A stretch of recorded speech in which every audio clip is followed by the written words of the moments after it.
आज शिवरात्रि का दिन था और शिवरात्रि का दिन जिस दिन भगवान शंकर के शिवलिंग के प्रागट्य का दिन है। भगवान शंकर के प्रागट्य का अवसर है। भगवान शिव के प्रागट्य का अवसर है। शिवरात्रि का दिन था।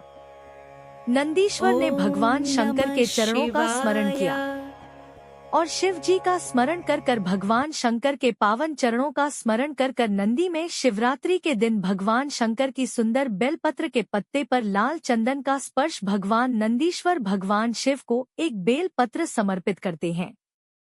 थोड़ा ध्यान देना आप लोग भी, अगर कोई विषम परिस्थिति हमारे सामने आ जाती है, कोई प्रशासनिक विवाद हमारे सामने आ जाता है, कोई विषम परिस्थिति में जब हम फंस जाते हैं, विषम परिस्थिति में जब हम फंस जाते हैं, विषम परिस्थिति में जब हम आ जाते हैं और विषम परिस्थिति जब हमारे सामने खड़ी हो जाती है, उस समय पर बेलपत्री के मध्य भाग में बेलपत्री का जो भाग होता है, इस बेलपत्री के मध्य भाग में लाल चंदन का एक थोड़ा सा भाग लाल चंदन का लगाकर देखो। रोली कंकु अलग होता है और लाल चंदन अलग होता है।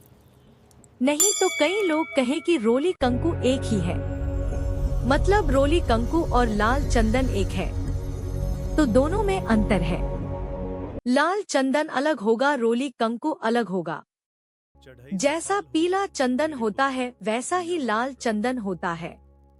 जैसे पीले चंदन को अपन घिसते हैं वैसा ही लाल चंदन भी घिसा जाता है। आजकल पीला चंदन भी डब्बियों में घिसा हुआ आ जाता है, तो लाल चंदन भी डब्बियों में घिसा हुआ आ जाता है।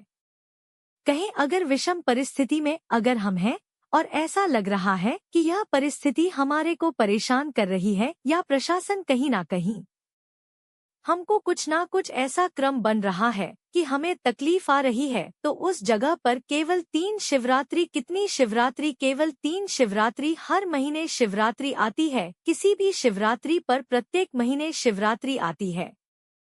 किसी भी 3 शिवरात्रि पर लाल चंदन बीच वाली पत्ती पर लगाकर अशोक सुंदरी का स्थान छुवाकर नंदीश्वर का नाम लेकर भगवान शंकर को अपने दिल की बात कहकर समर्पित कर दी जाती है और उसी बेल पत्र को कुछ क्षण तक रखने के बाद मंत्र का स्मरण कर कर श्री शिवाय नमस्तुभ्यम बोल लो, पंचाक्षर मंत्र नमः शिवाय बोल लो, डाक्षर मंत्र ओम नमः शिवाय बोल लो, चाहे महामृत्युंजय मंत्र बोल लो, जो तुमको याद हो उस मंत्र का स्मरण कर कर उस बेल पत्र को वापस उठाकर अपने घर पर लाया जाता है।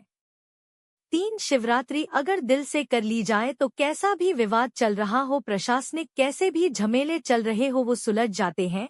उसमें हमें राह मिल जाती है, गला पकड़ रहा है बाबा, उसमें हमें सहजता मिल जाती है, उसमें हमारी सुरता हो जाती। एक बेलपत्र नंदीश्वर का नाम स्मरण कर कर चढ़ाई। हमने आपको पहले कहा था कि दवाइयाँ खाओ। अगर डॉक्टर को दिखा कर आ रहे हो, दवाइयाँ खा रहे हो, दवाई नहीं लग रही है, शरीर ठीक नहीं हो रहा, तो कौन से महादेव का नाम लेकर दवाई खाना चाहिए? जम के बोलो जरा, कुंदकश्वर।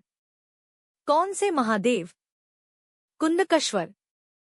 अगर हमको लग रहा है कि हमेशा घर में क्लेश हो रहा है, लड़ाई हो रही है, झगड़ा हो रहा है, विवाद पर विवाद हो रहा है, तो लोटा भरकर जल अवधूतेश्वर महादेव का नाम लेकर चढ़ाया जाता है। कौन से महादेव? अवधूतेश्वर।